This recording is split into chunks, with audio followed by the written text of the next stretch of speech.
So we've talked about recovering functions from the derivative. Antiderivatives are just the opposite of the derivative process. When we take a derivative, we multiply by the exponent and then we subtract 1. And then when we do antiderivatives, we're going to add 1 to the exponent and then divide by that value.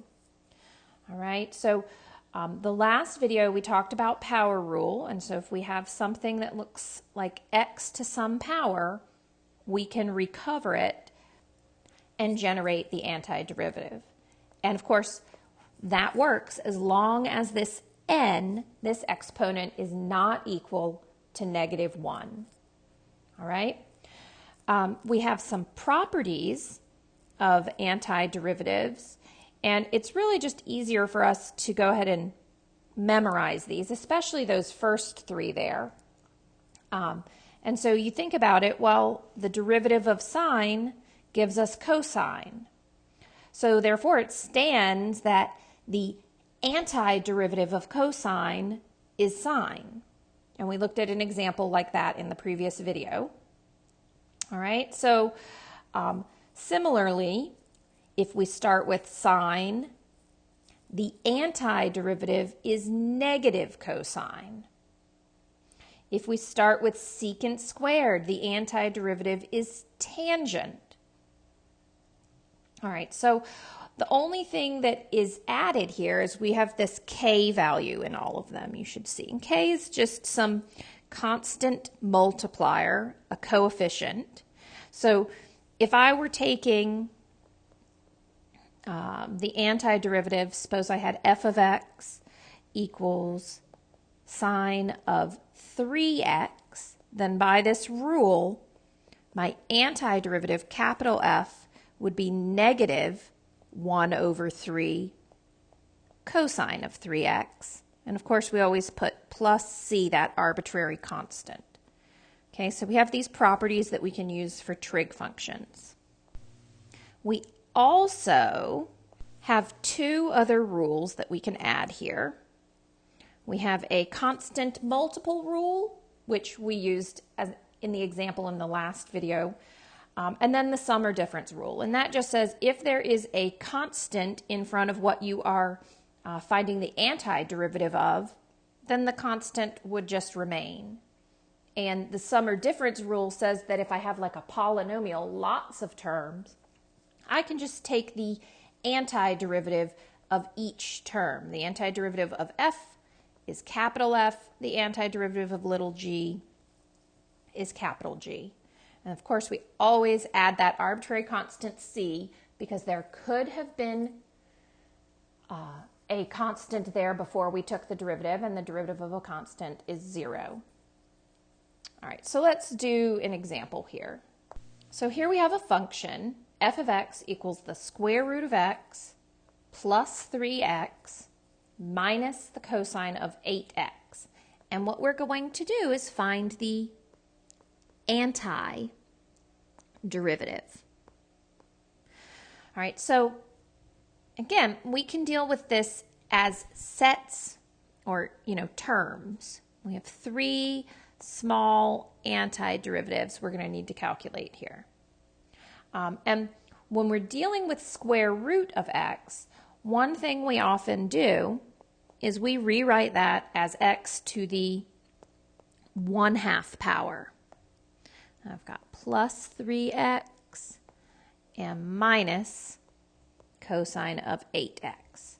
So I can find the antiderivative of each term individually.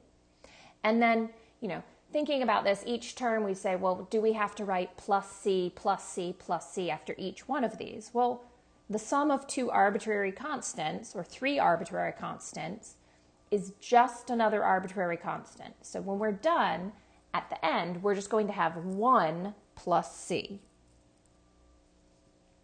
So my antiderivative, capital F, the antiderivative of x to the 1/2, that's x to the 1/2 plus 1, divided by that value, 1/2 plus 1. for our next term, plus 3x, that 3 is a constant multiplier, so that remains. And then dealing with just the antiderivative of x, that's x to the first power. So that's going to be x to the 1 plus 1 over 1 plus 1. We have minus, and the antiderivative of cosine is positive sine. So I've got sine of 8x, and then because we had that constant multiplier in our argument, we divide by 8 or multiply by 1/8.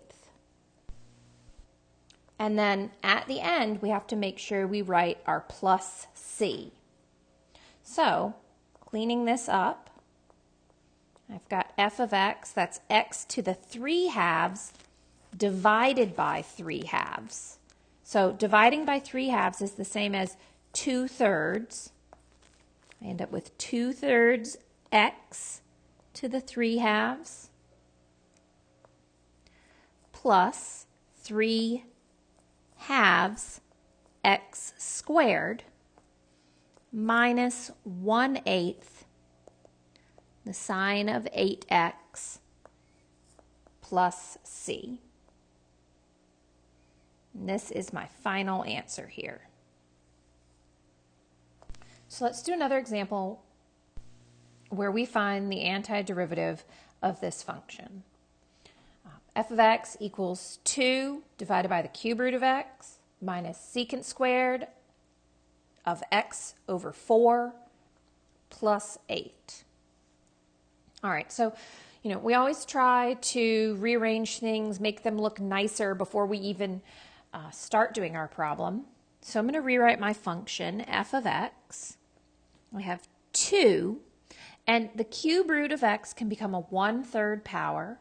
Since it's in the denominator, I'm going to write this as x to the negative 1/3. Bringing it up to the numerator gives us that negative exponent. I have minus secant squared, and x divided by 4, that's the same as 1/4 x. I'm going to use a different color too. So we've got secant squared of 1/4 times x. And then our last term here, when we think about 8 plus 8, how many x's do we have attached to that 8? And so we could, if we wanted to, write x to the 0th power. So I have 3 terms here. I'm going to find the antiderivative of each term. So capital F. So the 2, that constant multiple, can just remain. And when I deal with x to the negative 1/3, I'm going to say x to the negative 1/3 plus 1 divided by that value, negative 1/3 plus 1, minus. The derivative of secant squared is tangent. So we have tangent of 1/4 x, or x over 4. But when we have that multiple in there, that coefficient on our argument, we end up dividing by that 1/4. And then when I look at the antiderivative of 8 x to the 0th, that's the same as 8 x to the 0 plus 1 over 0 plus 1. And of course, as we finish this, I'm running out of space, but we've got our plus c over here on the end. So simplifying, my antiderivative f of x equals 2. Negative 1/3 plus 1 is positive 2/3. So I have x to the 2/3 over 2/3. And this first term, I'll go ahead and simplify that here. F of x. 2 divided by 2/3, that's like multiplying by 3/2. So I have 2 times 3/2, which we can see will just give us a 3. Okay, so 2 times that 3/2, we're going to end up with 3x to the 2/3. Dividing by 1/4 is the same as multiplying by 4. So I have 4 tangent x over 4, or 1/4 x, plus 8 x to the 1 over 1. So we have just plus 8x. And then plus our arbitrary constant c.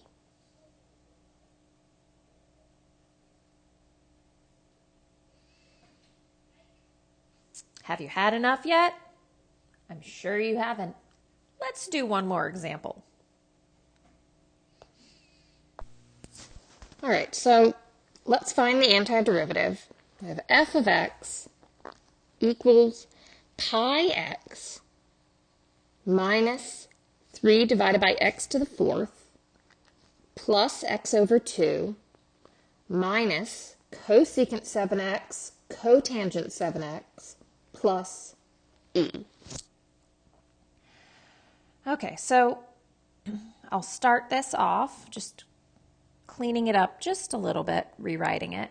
F of x equals pi times x minus 3 x to the 4th. I'm going to rewrite it as x to the negative 4th plus 1/2 x. Let's pick another color. Minus cosecant 7x cotangent 7x and plus e. So my antiderivative, capital F of x, the antiderivative of x, that's x to the 1st power, so we're going to get x squared over 2 minus 3. The antiderivative of x to the negative 4th. If I add 1 to negative 4, I get negative 3. And divide by that, negative 3. Plus 1/2. Here I have x. That's x to the 1st power. And x to the 1st power, we add 1, we get 2, divided by 2. The antiderivative of cosecant kx times cotangent kx is negative cosecant kx divided by that k. So in this situation, we end up with negative cosecant 7x divided by 7.